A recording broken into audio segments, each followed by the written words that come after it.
Bismillahirrahmanirrahim. Assalamualaikum warahmatullahi wabarakatuh. And hi everyone. My name is Dr. Mohd Fauzi bin Kamarudin. I'm from Universiti Teknikal Malaysia, Melaka. And I am happy to meet you. And inshallah today I'm going to share with you on a talk entitled Humanizing Agribisnis Towards Sustainable Nation Building. So, and in Bahasa Indonesia, it means Menghumanisasi Agribisnis Menuju Pembangunan Berkelanjutan Bangsa. I'm going to start it this way.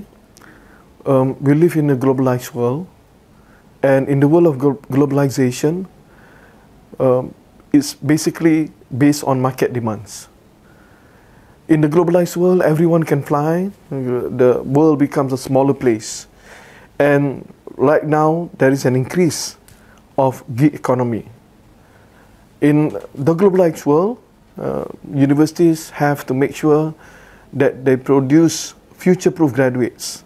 And these graduates will make sure that they have skills that will allow them to be employed by future employers. So in the globalized world, students must be ready to face all the challenges, because these new things will continue to develop and change, and you must be prepared with your skills. It's a cliche, but I have to say it. We live in the world of IR 4.0, and in the world of IR 4.0, things move really quickly, really fast, and right now, in some countries, they say we have even reached IR 5.0. So my question to you students, do you know the difference between the IR 4.0 and the IR 5.0? So I hope you will do some work and find out the difference between the two, because by the end of the day, you will have to know, because you will be living in the world of IR 5.0. Now, in the new world, we are talking about two-letter acronyms. We talk about virtual reality, augmented reality, machine learning, and artificial intelligence. Again, in this new world, it's your task as students to know about all these new technologies, because end of the day, most probably, you will need to use these technology in your daily life affairs or even in your work. So again, make sure you know what are all these words. And during this time, I'm sure you would also know that there is an increase of use of drones in many sectors.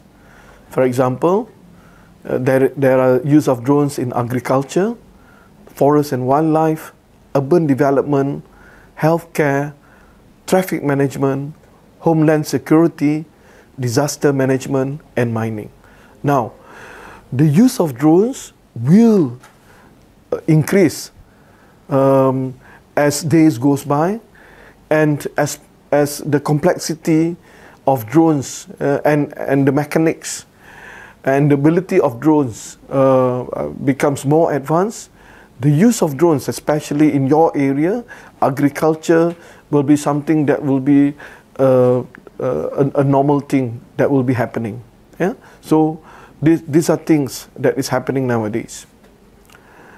End of the day, we live in a new world, not only because it's a globalized world, we are also living in the new world of COVID-19, the post-COVID world. Some people call this new world as the VUCA world. What is VUCA? VUCA is volatility, uncertainty, complexity, and ambiguity. So these four makes the world VUCA. So basically, what is VUCA? VUCA is basically a world whereby we are not sure what would happen tomorrow, as how COVID has impacted us, and it changes our life. Suddenly, you are locked in your house and you can't move for 6 months. In some places, for 1 year. So this new VUCA world will continue to happen because we are still dealing with the impact of COVID. And COVID, as you know, it itself. There are many versions of COVID. So again, be prepared for the new VUCA world, so that you will know what needs to be done. End of the day, brothers and sisters, we are also living in the world of SDG 17. What is SDG 17? It's the Sustainable Development Goals. The Sustainable Development Goals are 17 challenges or issues that the World Economic Forum has identified that humankind needs to solve. And it hits and it cuts across the whole world. So let me just read through the 17 issues. Number one, poverty. So the strive is to make sure we are living in the world of no poverty. 2 is hunger. We'll make sure there will be zero hunger. Number 3, we need to make sure that people are all living in good health and well-being. 4, quality education. 5, gender equality. Gender equality means that we must make sure whatever male can achieve, the female, in the new world, the female could also achieve. Number 6, clean water and sanitation. We must help the society to make sure that everyone will be able to have clean water and good sanitation. Number 7, affordable and clean energy. That is very important because the price of energy is ever increasing. Number 8, decent work and economic growth. Throughout the world, we must help the community to make sure that everyone, especially graduates, young graduates, would be able to find decent work, and this would in the end contribute to economic growth. Number 9 is industry, innovation and infrastructure. Number 10, reduce inequalities. Number 11, sustainable cities and communities. We must make sure by the end of the day, the community itself is able to be sustainable. Number 12, responsible consumption and production. Number 13, climate action. Number 14, life below water. 15, life on land. 16, peace, justice and strong institutions. These are very important values which forms the fundamental of our society. And number 17, partnerships for the goals. So we need to collaborate with each other to make sure we would be able to live in a better world. So these are our challenges, and we need to understand and be aware of this so that by the end of the day we would be able to help make this world a better place. So what I'm trying to introduce in this lecture is the concept of humanizing agribusiness. I'm sure you would ask, what is humanizing agribusiness? The word humanizing means to portray or endow with human characteristics or attributes, or to make something human. It is also defined as to imbue or to inject with humanness or human kindness or civilized. So in Bahasa Indonesia, humanize means menginsani. And humanizing is actually an effort that has cuts across around the world. As you can see, it has reaches many sectors. For example, we have humanizing technology, humanizing pedagogy, humanizing artificial intelligence, even humanizing brand, humanizing medicine, humanizing banking, customer service, big data, and even humanizing online learning. So what I'm trying to introduce is, let's bring the concept of humanizing towards agribusiness. So when you talk about humanizing, we must make sure that at the end of the day, the people, the consumer, is the most important part. So we need to make sure that our priority is we would be able to fulfill the human needs. And when you talk about sustainability, it should be able to cover the values of JEDI, which is justice, equity, diversity and inclusion. So these are 4 values. Then whatever that we move forward, we must make sure that we need to have all this so that we would be able to move and contribute towards sustainable nation building. So basically, when we talk about humanizing agribusiness, the reason for us to do so is so that by the end of the day, we would be able to create a sustainable, responsible, and compassionate approach to agriculture that respects human well-being, labor rights, and community development. Again, end of the day, we must make this world a better place by make sure that we fulfill the needs of the people. We need also to prioritize environmental conservation and animal welfare.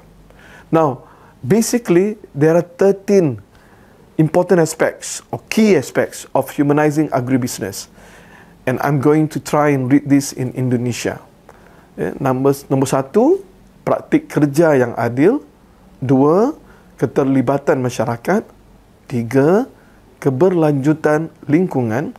4, kesejahteraan hewan. 5, sumber daya dan transparansi yang bertanggungjawab. 6, kolaborasi dan inovasi. 7, keadilan dan akses pangan.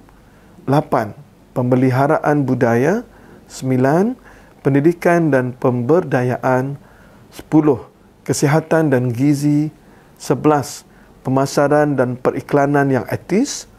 12, sistem pangan lokal dan regional. Dan 13, pengurangan limbah pangan. So remember these 13 aspects of humanizing agribusiness. So end of the day, we must make sure that we will continue to have praktik kerja yang adil, fair labour practices. We will try to engage the society so that end of the day we would be able to help them, improve them, so that the communities themselves will be able to get all the benefits. In order to do this, we must facilitate and foster positive relationships with all the people in the community. To ensure keberlanjutan lingkungan or environmental sustainability, we must make sure that we will move towards organic farming, water conservation, and biodiversity preservation, so that we will contribute towards long-term health of ecosystems, and therefore we would be able to minimize pollution. It's also very important for us to make sure that to take care of the welfare of all the animals. Among the things that we'll have to look at are the appropriate living conditions. Not only human must have proper living conditions, but we must make sure that the animals too will have proper living conditions. Humane handling, slaughter practice, and ethical treatment of animals. Sumber daya dan transparansi bertanggungjawab. We must make sure that we are responsible with practicing practices that is traceable and transparent. So when people ask us, what did you do? So you will be able to answer. Yeah? You don't hide anything, so that we will be able to give the best to our society. We must make sure that we will continue to have collaboration and innovation. As graduates, you should be able to bring many new innovation to the community and collaborate with them. Make sure that there are food justice and access. Make sure that we use the community's product through farmers markets, and we can introduce food assistance programs. At the end of the day, when we deal with society, we must make sure there is pemeliharaan budaya, because there are such a cultural diversity out there, but we must make sure that we are able to sustain the culture. Next is pendidikan and pemberdayaan. This is very important, and make sure that you not only learn new knowledge about empowerment, but also business management and sustainable farming practice. Now, there are 4 more: health and nutrition, ethical marketing and advertising, local and regional food system, and food waste reduction.